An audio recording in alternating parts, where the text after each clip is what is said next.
Let's go back to Sizwe Pamla now, joining us on the line, speaking on behalf of COSATU. Sizwe, let me reiterate again, are you losing your patience with the ANC and how it's governing and how it's dealing with corruption?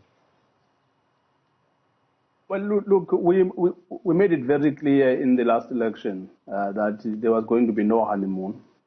We made it very clear that we supported the ANC, we supported the president, but we're not signing a blank check. If you look at what is happening, you were just talking about government's failure to honor the Resolution 1 of 2018, which really is a contract. So if you start to have a government that cannot be trusted with its own contracts, if it signs contracts but it then reneges on them, then it's a slippery slope. And the issue of corruption really is at the center of why we're taking such a hardline position, because many of the problems facing this country start and end with corruption. Because if people were not stealing at the scale that they are, if people were not doing some of the things that they are doing, we will be in a better position to fix many of these problems facing us as a country. So we are indeed taking a hardline position because as a country, not just as a federation or as workers, as a country, we're on a descent. And we need to do something about it before we crash land. You're in an alliance with the ANC, though. Are you saying you are also failing to convince your tripartite alliance partners to deal with corruption and take a hard line on corruption? On corruption, yes, of course, we can easily confess that we have done everything to convince the ANC. I think the biggest challenge right now is that when you sit around the table to discuss corruption, you are actually sitting around the table with some people who are implicated in corruption. So it then makes it very difficult for you to make progress. But you are not giving up on this. We understood when we went to the last Congress what we were dealing with. Members gave us a mandate that the ANC that we were dealing with in the last Congress was an ANC that was already mired in the state capture. But they gave us a very clear mandate. They say you are not handing ANC over to anyone, especially to the corrupt brigade. You are going to go back. You are going to do everything to make sure that you fight inside the ANC, you build the ANC. And that is what we are doing. We are implementing that resolution that says we are going to ensure that we are not a single issue alliance. On issues where we agree, we will try to make progress. But on issues where we disagree, we will fight the way we are fighting, because we don't have any other option. We are not handing over ANC to the people who are going to take it and use it to loot. You want to see the president swinging the axe. One would say he has done a lot in as far as the reviving of key institutions, critical government institutions like your NPA, like your SIU. They have been re-empowered and we're seeing some action. But you're saying the true results for you would be the arrest of certain individuals within the party. But the president doesn't seem to be having that appetite for confrontation at this point. In fact, he's probably more inward-looking in as far as party affairs and making sure that he appeases everyone within that party. Well, look, indeed you are right. We do appreciate what the president has done so far. He has made progress. I mean, if you remember, 18 months ago, when we were talking about the National Prosecuting Authority, we were talking about an organization that was on its knees. We are starting to see progress. I mean, if you look at the Hawks, if you look at the SIU, the Asset Forfeiture Unit, we are seeing progress. But our problems are huge. So which is why we're saying that we also need to see the political will. Of course, the president is confrontation averse. And this is an issue that we've been raising sharply with him, to say you can't negotiate with criminals. You are going to lose this fight. And you don't have a mandate from the ANC, by the way. You have a mandate from the people of South Africa.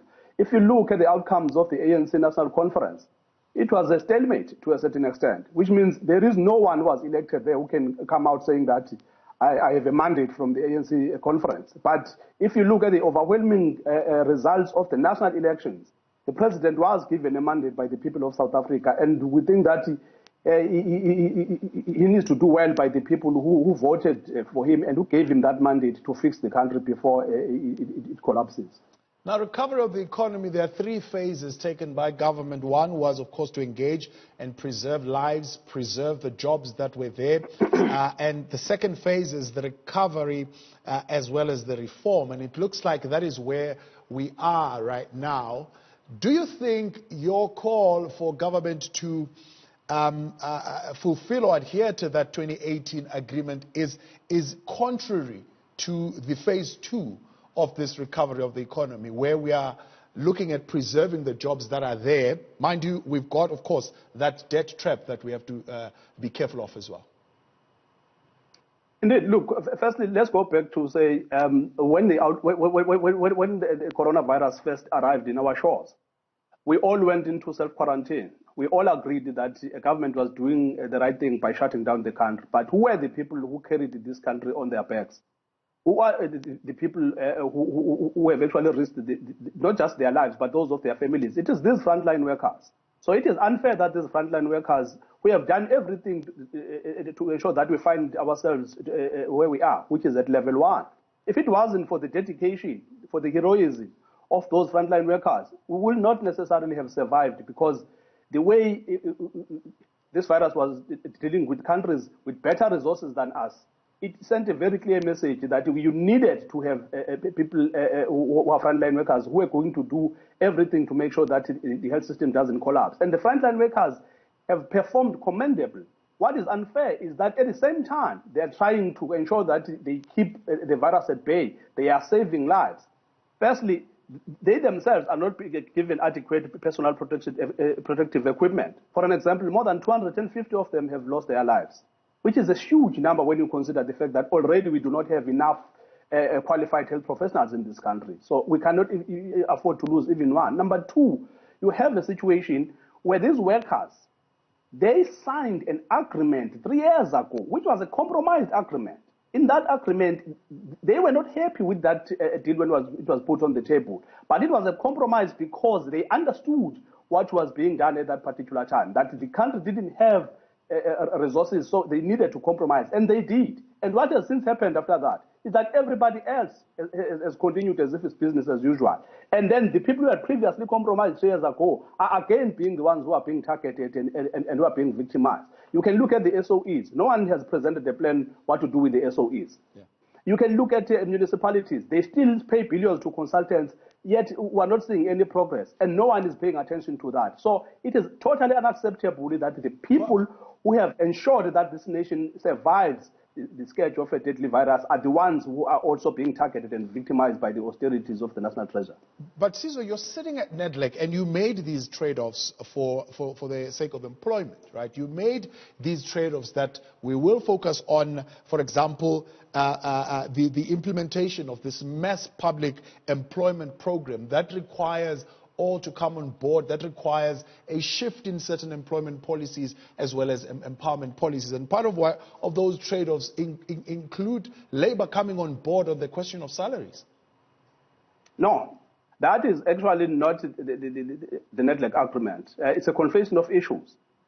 The agreement that we signed 3 years ago, we refused to review it when we were first invited at the PSCPC early this year to actually have discussions. We made it very clear that we cannot discuss a standing agreement. In fact, right now we should be busy discussing what do we do with the public service in the year 2021.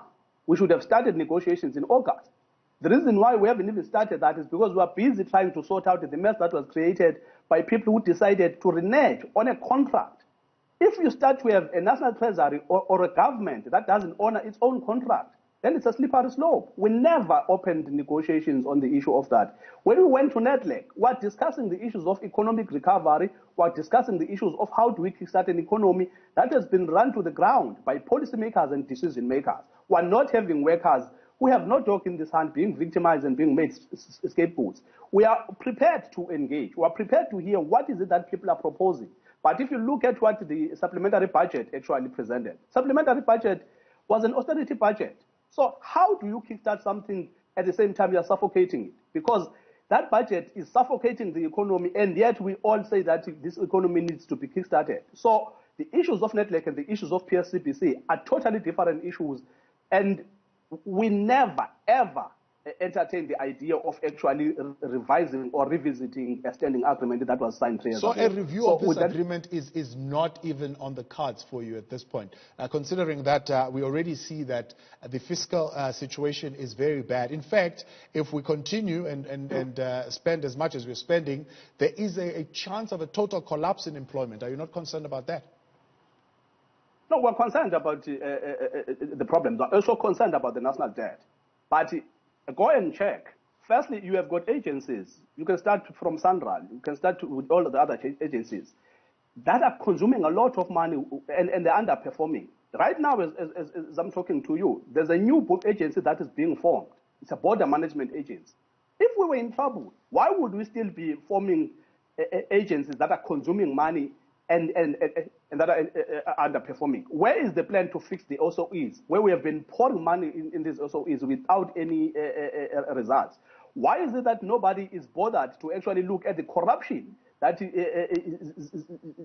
the tender system has introduced? We are losing 27 billion rand every year in this country through to corruption. And no one the Auditor General has been giving us reports year after year, telling us that we are not doing enough, that 10% of our own budget is lost through corruption, and there is no plan.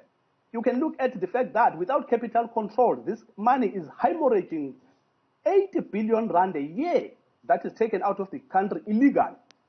So no one is focusing on where this economy is actually losing resources. So to pickpocket workers who have carried this country over the last 5 months, who have sacrificed and who continue to sacrifice, that is totally unacceptable. Sizwe, we're going to have to leave it there because of time. Much appreciated. Speaking on behalf of COSATU there, that's Sizwe Pamla.